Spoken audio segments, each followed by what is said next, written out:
Hi అందరికీ నమస్కారం. Anil Ravipudi cinema తీయడం ఒక ఎత్తు అయితే దాన్ని ప్రమోట్ చేయడం మరొక ఎత్తు అని చెప్పాలి. ఎందుకంటే మనం ఇటీవల కాలంలో వచ్చిన సంక్రాంతికి వస్తున్నాం సినిమాకి సంబంధించి ఆయన చేసిన ప్రమోషన్స్ అద్భుతం అని చెప్పాలి. నా భూతో నా భవిష్యత్తు అంతలాగా ఒక హీరోయిన్లని అందరిని ఇన్వాల్వ్ చేస్తూ ఆయన చేసిన ప్రమోషనల్ యాక్టివిటీస్ కడుపుబ్బ నవ్వించాయి. సినిమా అయితే ఇక నెక్స్ట్ లెవెల్ చెప్పక్కర్లేదు.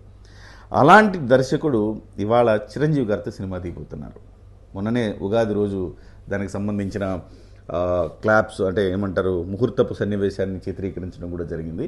అయితే దీనికి సంబంధించి మళ్ళీ ఒక గ్లిమ్స్ విడుదలైంది. అంటే ఆయనకి చిరంజీవి గారికి ప్రతి ఒక్కళ్ళు అనిల్ రావిపూడి గారి టీమ్మేట్స్ అందరూ, అది డైరెక్షన్ డిపార్ట్మెంట్ కావచ్చు, మ్యూజిక్ కావచ్చు, డిఓపిఎల్ కావచ్చు, వీళ్ళందరూ పరిచయం చేసుకునే ఒక షార్ట్ని, అదొక సన్నివేశాన్ని రిలీజ్ చేశారు.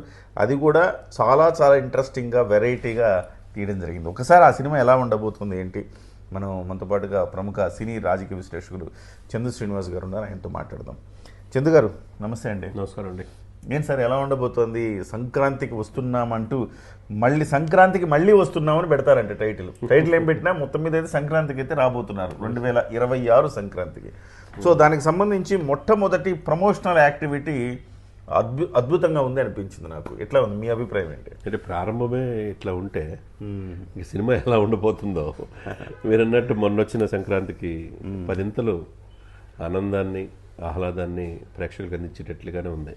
ఎందుకంటే 157వ సినిమా చిరంజీవి గారిది. అందులో వాళ్ళ అమ్మాయి కొన్నిదెల సుష్మిత ఇంకొక సహ నిర్మాత కలిసి సినిమా తీస్తున్నారు. సాహు గారపాటి, సుష్మిత కొణిదల ఇద్దరు కలిసి నిర్మిస్తున్న సినిమా ఇది. రావిపూడి అనిల్ డైరెక్టర్. అయితే ఇంతకుముందు సినిమాలకు భిన్నంగా ఏది చేసినా చిరంజీవి గారి తర్వాత అన్నట్టుగా ఉందండి. ఎందుకంటే చిన్నప్పటి నుంచి మనం కూడా చూస్తా పెరిగాం కదా. ఒక బ్యాగీ ప్యాంట్ వేయాలన్నా, లేకపోతే ఒక డ్యాన్స్ కదలికలు మూమెంట్స్ ఇవ్వాలన్నా, ఒక నటించాలన్నా ఏదైనా ఆయన స్ఫూర్తి తీసుకోవాల్సిందే. ఇప్పుడు కూడా ఈ సినిమాలో కంటే గత సినిమాల కంటే భిన్నంగా సినిమాలో ఎవరైతే టీం ఉన్నారో 24 క్రాఫ్ట్స్ అంటారు, 24 క్రాఫ్ట్స్ పనిచేస్తేనే సినిమా హిట్ అవుద్ది. అందరినీ ముందే చూపించారు. సినిమాలో సంవత్సరాల తరబడి కష్టపడిన తర్వాత చివరిలో పేర్లు మాత్రం వేస్తారు, ఫోటోలు కూడా తెలియదు. దాని అందుకే మీరు అన్నట్టు దాని యొక్క ప్రొడక్షన్ సిబ్బంది కావచ్చు, ఒక్కొక్కళ్ళకి ఒక్కొక్క థీము. ఒకళ్ళేమో ముఠా మేస్త్రి, ఒకళ్ళేమో గ్యాంగ్ లీడర్, ఒకళ్ళేమో అన్నయ్య, ఇలాంటి ఒక్కొక్క కటౌట్లు ఆడ పెట్టడం, అందులో డైలాగ్ చెప్పడం, తమను తాము పరిచయం చేసుకోవడం చాలా వెరైటీగా ఉంది. ఇది ప్రతి సినిమాకి కూడా ఉండాలి. ఎందుకంటే కష్టపడేది వాళ్ళు తెర వెనక అన్సంగ్ హీరోస్ అంటారు కదా, వాళ్ళ ముందే చూపించాడు అనిల్ రావిపూడి. ఈ సందర్భంగా ఆయనకి కృతజ్ఞతలు చెప్పాలా.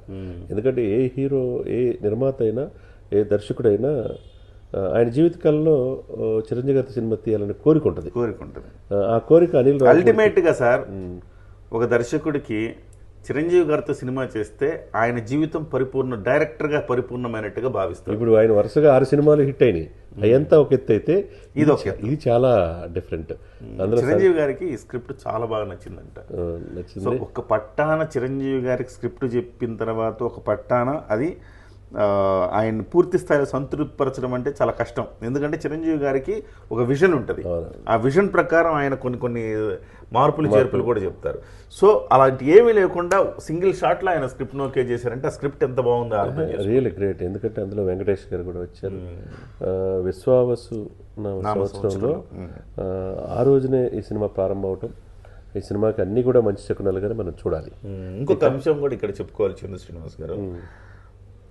మనం అందరం చిరంజీవి గారి స్టెప్స్ గురించి మనం మాట్లాడుకుంటూ ఉంటాం. చిరంజీవి గారి డాన్స్ గురించి చాలామంది మాట్లాడతారు. చివరికి ప్రభుదేవ లాంటి వాళ్ళు కూడా చిరంజీవి గారికి ఉన్న గ్రేసు, ఆయన డాన్స్ స్టెప్స్ వాటి గురించి చెప్తారు. ఒక్క ఏకసంతాగ్రాహిలాగా అలా చూపించగానే డాన్స్ మాస్టర్ కంటే గొప్పగా దాన్ని ఆయన ప్రజెంట్ చేస్తారు. సో దాని గురించి మనం చెప్పుకుంటాం. లారెన్స్ కూడా చెప్పాడు.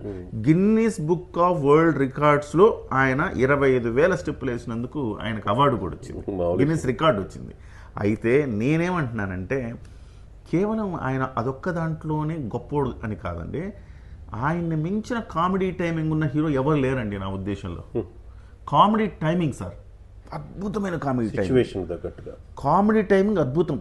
ఒకప్పుడు చిరంజీవి గారు అంటే చిరంజీవి గారు రాకముందు కామెడీ కోసం కమెడియన్స్తో సినిమాలు ఉండేవి. అంటే కామెడీ సినిమాలు ఉండేవి, అందులో కమెడియన్స్ని కథానాయకులకు పెట్టి సినిమాలు తీసేవాళ్ళు. వన్స్ ఒకసారి చిరంజీవి గారు కామెడీ చేయడం మొదలుపెట్టాక సార్ కమెడియన్స్కి సినిమాలు లేవు సార్. అంత గొప్పగా కామెడీని చిరంజీవి గారు పండించినట్టుగా ఆ టైమింగ్ ఎవ్వరికి రాదు.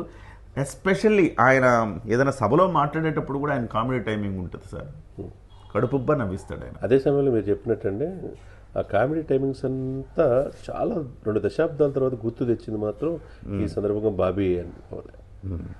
వాళ్ళు తెరు వేరే ద్వారా అంటే చిరంజీవి గారిని ఏ విధంగా చూడాలో ఆ విధంగా చూపించాడు ఆయన.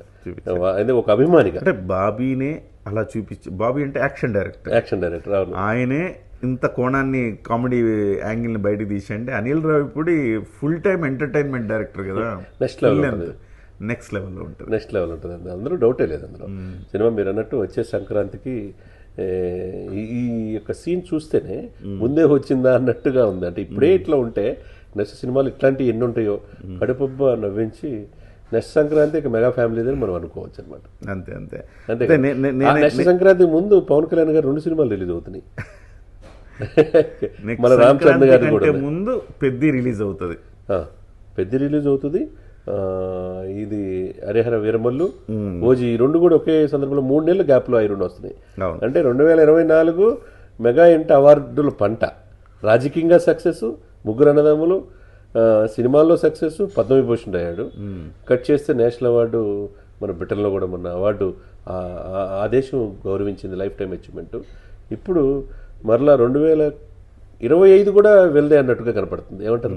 అంతే 2025లో అద్భుతమైన సినిమాలు రాబోతున్నాయి. అలాగే 2026లో కూడా సంక్రాంతితో మళ్ళీ చిరంజీవి గారు ఓపెన్ చేయబోతున్నారు. 2025-26 కూడా సో ఏదేమైనా మేము అనిల్ రావిపూడి గారిని ఆయనకి చేసే విజ్ఞప్తి ఏంటంటే, ఇలానే మీరు కొబ్బరికాయ కొట్టంగానే ఇలాంటి ఒక మంచి సినిమా, ఒక మంచి గ్లింప్స్ తోటి మీరు మా ప్రేక్షకుల ముందుకు వచ్చారు, అందరిని అలరించారు. అలాగే ప్రతి నెల ఏదో ఒక గ్లింప్స్ తోటి చిరంజీవి గారి షూటింగ్ స్పాట్లో జరిగే సంఘటనలతో పాటు ఇలాంటివన్నీ కూడా అప్పుడప్పుడు చూపించి అలరిస్తూ ఉంటే ఇంకా మెగా ఫ్యాన్స్కి ఒక పెద్ద పండగే అని చెప్పి, ప్రతి నెలా పండగే.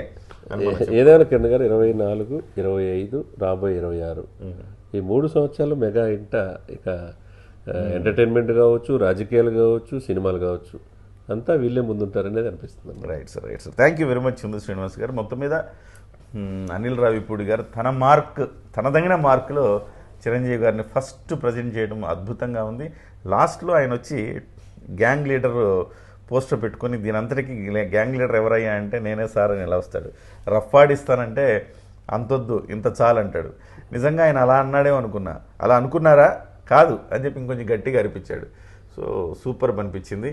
సో ఎవరైనా మిస్ అయితే కనుక ఖచ్చితంగా ఆ గ్లిమ్స్ని చూడండి, బ్యూటిఫుల్గా ఉంటే పక్కన బాక్స్లో కూడా మీకు అవి ప్రదర్శిస్తూ ఉన్నాం కదా. థ్యాంక్ యూ వెరీ మచ్ అండి.